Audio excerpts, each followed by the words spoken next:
What do you say we do a quick tour of the Columbia 23? It's not, it's kind of a mess right now, but go through this real quick. The interior cabin. This, not enough room to stand up in here, but it's great for sleeping. So this is all the original configuration, I believe. Actually, I know the trim work is all original. So I've never actually seen any other interior of a Columbia 23. There's probably not many left, but this has been very well preserved. I'm pretty sure it's all original. Obviously the barometer and the clock has been added. This is supposed to be an alcohol stove in here, which I still have. I've got the original, but I took that out, and I keep a burner plate in there, just a couple other little things. Then you got your little countertop here. On this side, there is the quote-unquote sink, which I've never used as a sink, and I doubt that anyone ever has, because that's really just for throwing away putting all your stuff away. This was built by the previous owner. His name was Jeff, and I think it covered up some bad spots in the bulkhead there, but I like it. It holds actually 3 bottles of liquor, but I use it for other things. V-berth up front. This, you could sleep a person up here, but obviously that's just storage. Life jackets, a little umbrella, an extra jib. There's my grill / stove, which I bring out when I'm cooking. I used to have a porta potty, one of the little porta potties, but 5-gallon bucket is just fine. It does have a seat that goes on there just in case of an emergency. Got the extended pole there. I always keep my scooter on the boat because you never know when you're gonna come to a marina and you need to ride a couple miles or half mile or so. Plus, getting back and forth to the boat ramp makes that easy. There's the radio with that's a TV mount that, let me go back here. So kind of missed on here. As this drawer here, that's a little television and remotes and all that, and that can mount there or it can mount there. Last night I actually just set it outside and watched a movie because it was easier than getting bugs in the cabin. But anyway, so that's a TV mount, and the radio, which has speakers on the rear, and then I've also got speakers underneath the berths back here. They are mounted underneath, well, you can see when I'm underneath radio. So I've never slept on that side. That's just storage, toolbox, food and cooking supplies, which come out in the cockpit. Standard Horizon marine band radio. This lake, you don't need it, but I do use that on the river, Kentucky Lake. You need to have that on channel 16 if you're underway.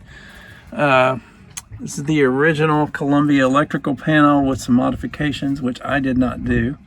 So the voltmeter and then the USBs and the 12 volt are aftermarket. I don't know who put those in, but thank you. Because I actually installed another USB and 12 volt over here just to have one more outlet. So this switch here, the spare, actually controls this. So that's interior cabin lights, LEDs, and then that's the same thing in blue. It says depth sounder, and then cockpit lights outside, or courtesy lights out in the cockpit. So I use all those things almost every time. And then you've got your standard old school breakers. You got cabin running lights, bow, unless this is AI generated, then it'll say bow. Spare goes to the black box, and then the master. I've got a 12 volt battery under the seat here. So there's one back there along with the built-in charger, so I plug in shore power when we get here. There's the charger. Got a little fan there, and then the battery. That one is one I paid $8 for. So this under seat locker or seat cushion storage under there. No seat cushions, just storage, sleeping bag, pillow. Needed that last night. Got down into the 50s, I believe. Same thing under here. Got water on this side, and this side drinks. And then we've got the cooler. Came with the boat. Somebody decorated that, and the colors are the same as the fake sea deck on the outside.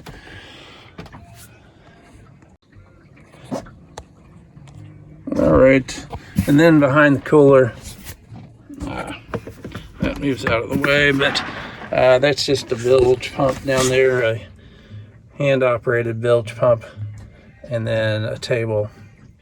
Then there is the main battery, which they're on an AB switch, and then I always just bring another jump pack just in case, triple protection. But all right, let's go out here into the cockpit. All right, hopefully it's not too windy out here. This is the auto tiller. It's a Raymarine ST-1000. Works awesome unless, as I said earlier, you're within 10 degrees of 0 degrees. Then it just goes crazy. I need to figure out why that is. I never have calibrated it, but anyway, this is the port side or starboard side seat locker. Plenty of room down there. Do have a inverter just in case. Better AB switch. That's my wiring. I apologize. It looked great when I did it. Anchor locker, and then I've just got some folding seating down there, but auto tiller gets stored in that little bag there, so I can keep it locked up. And then this is the bracket that the auto tiller connects to, there and there. And then we've got the 8 horsepower Yamaha high thrust motor, which is a workhorse, works every time. It's been a great motor. It's a Yamaha. Let's open this locker because I need to check the gas. Okay, still got half a tank there. So just use this for life jackets, bumpers, and then of course the main fuel tank. That's a 2.5 gallon tank. Then I always carry 1 gallon of reserve. Got the Hawkeye depth finder there with the inclinometer. So if you got a muddy bottom, this lake apparently has kind of a muddy bottom, so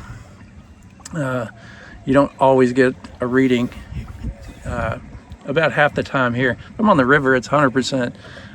Some lakes, it's, it just depends. So if you get a real mushy, muddy bottom, it will not give you a reading, but it does what it needs to do. It's a Ritchie compass. That was something I replaced. The original one, the glass ball developed some cracking and had to replace that. And then rigging, as far as rigging goes, this boat is a very simple rig. As I mentioned before, I don't have a topping lift,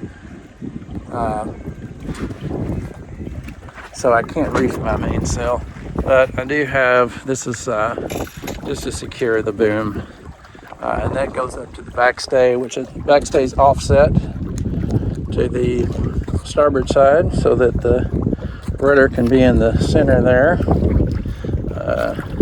Motor, I got rid of the kill switch, the dead man switch, and just put in a stop button. I can't remember between start and stop, so I painted them green and red. So there's that. This is the outhaul that I'm always remiss to, or at least half the time, I'll forget to put that in place. And once you forget, it's hard to put it on after you're underway, especially if there's any amount of wind. Sail tracks on each side, and that's all of that. There used to be a fair lead right up here on the foredeck, right in the middle, and I popped my toe on those things at least 100 times, and I never used them, so I took them out when I redid the sea deck over the winter. So single point shrouds, which makes it very, very easy to raise and lower the mast. I don't disconnect those when I raise and lower the mast. Once you get about 45 degrees, you get shroud authority and the mast will not flop side to side. So one day I would like to run all lines aft as far as the halyards. I do run the jib halyard. Instead of tying off on this cleat, I will run it back and tie off on a cleat back there on the combing, because I like to be able to drop the jib quickly.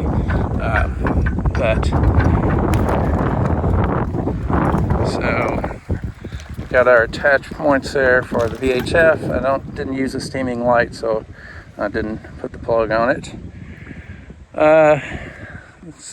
Vessel safety check here from I don't know, it doesn't have a year on it, but it was a long time ago, probably the 80s. Well, let's go to the jib. So this is my forestay right here, and then jib halyard right here. I keep this stay clicked on so that I can keep the halyard tight. So right now the sail can't go up or down, and then it keeps the halyard secure on the cleat there. So in order to raise the halyard, I just have to come up here and pull this shackle, this jaw shackle. Hank on jib. As I said, I'd like to have a roller furler. Who wouldn't? But since I raise and lower my mast so much, really this makes it difficult. And hanking on jib's not a big deal. This is my mainsail, which is tied up at the moment. Main halyard, keep a soft shackle on there because I like the sail riding a little bit lower. This was not, I think this was a 90% sail from Raleigh Tasker. It's not as big as the original sail, but that keeps the boom up, and it's a lot safer single-handed because the original sail I still have, but the boom rides about 1 foot lower. This is not a racing boat, so this 90% rain is fine for me. And then just the standard mast. I believe the same mast that Columbia 22 uses. This is the mast gate where these little guys here insert into that. There's supposed to be 2 of these. Lost one. These things have to be handmade, but they are a bigger pain in the ass to use them than they are. I keep one on, or I keep this one on, but I'm not going to replace that. It's convenient to be able to get that sail and sail track quickly. Don't have, I believe it's called a Cunningham, but don't have it down. Don't have a boom vang, but the sheeting is done mid boom. So that's my main sheet down there, and it clicks on quickly with the shackle up to the bottom side of the boom. And like I said, I don't have boom vang, but because they're sheeted midships boom, then it's not too bad. Wind is really picking up now. I'm going to have lunch and get back out on the water, and we'll sail with the wind for the first time in a while.